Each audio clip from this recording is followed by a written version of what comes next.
The low, rhythmic thrumming of a digital heartbeat pulsed through the darkness, a sound like blood rushing through electronic veins. Fragments of recovered data flickered across the void, file names, timestamps, and jagged bursts of static. They say dead men tell no tales, but in the 21st century, deleted files do. He was known to the world as the bonus dad, the trusted family friend who helped with homework and shared quiet family dinners. Behind that polished persona of the nice guy, however, lay a digital trail of thousands of deleted files waiting in the dark. He thought he had wiped his tracks clean with a single click, but he forgot one thing: digital ink never truly fades. Here, we're looking at the terrifying, nice guy mask of a monster and the high-level forensics that resurrected the truth from the depths of a shattered hard drive. It was a digital shadow that would eventually unmask the monster living inside the house, Stephan Sterns.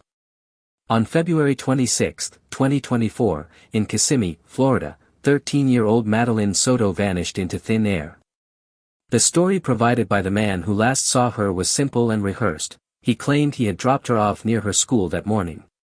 In the days that followed, Sterns played his part with chilling precision, appearing in police bodycam footage with steady hands and a calm voice.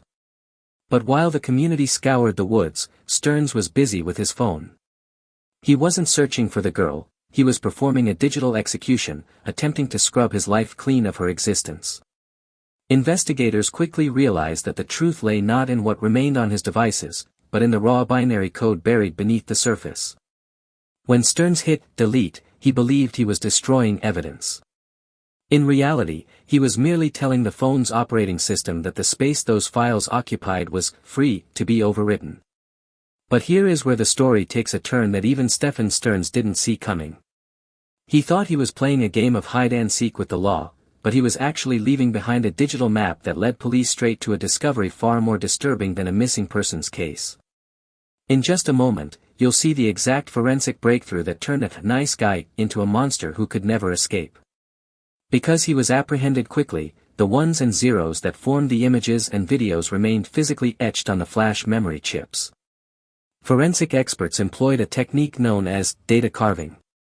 By bypassing the corrupted file system, they scanned the drive byte by byte, identifying the unique digital headers and footers that mark the beginning and end of a JPEG or video file.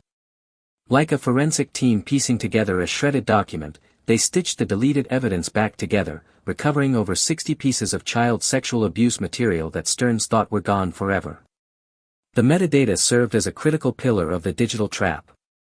Every photo taken on a smartphone contains EXIF data, a digital fingerprint recording the exact GPS coordinates and a timestamp accurate to the millisecond. To verify this, investigators turned to the silent witnesses surrounding the crime scene, the local cell towers. Every time Sterns' phone passively checked for a signal, it shook hands with the nearest tower. By analyzing cell site blocks, the specific sectors of a tower that handled his device, investigators used triangulation to plot his path. By calculating the time difference of arrival, TDOA, of signals across multiple towers, experts mathematically proved Sterns was in a rural wooded area at the exact moment he claimed to be at a school. These external logs, stored safely on provider servers beyond Sterns' reach, aligned perfectly with the recovered internal metadata. Even his attempt to wipe the device through a factory reset left behind telltale artifacts in the hardware's wear-leveling logs, proving a conscious intent to conceal his crimes. The ripple effect of this betrayal shattered Jennifer Soto, Madeline's mother, who was forced to face the reality that the man she loved was the predator destroying her daughter. As the investigation shifted to the courtroom, the digital evidence transformed the case from a mystery into an inevitable conclusion. Sterns sat in his orange jumpsuit, the nice guy mask finally discarded to reveal a cold, vacant stare. The legal system responded with a hammer blow, sentencing him to multiple consecutive life terms plus 100 years for the sexual battery and lewd acts charges alone. Madeline's body was eventually discovered in a rural area of Osceola County, discarded by the man she had been taught to trust. Stephan Sterns believed that hitting delete would grant him safety, forgetting that in the digital age, secrets are written in ink that never truly fades. We live in an era where we invite people into our homes based on the masks they choose to wear. It took a deep forensic dive into the darkest corners of a hard drive to see the truth. It leaves behind a haunting question for every parent: if the monster looks exactly like the friend you trust, how much do we ever truly know about the people we allow into our children's lives?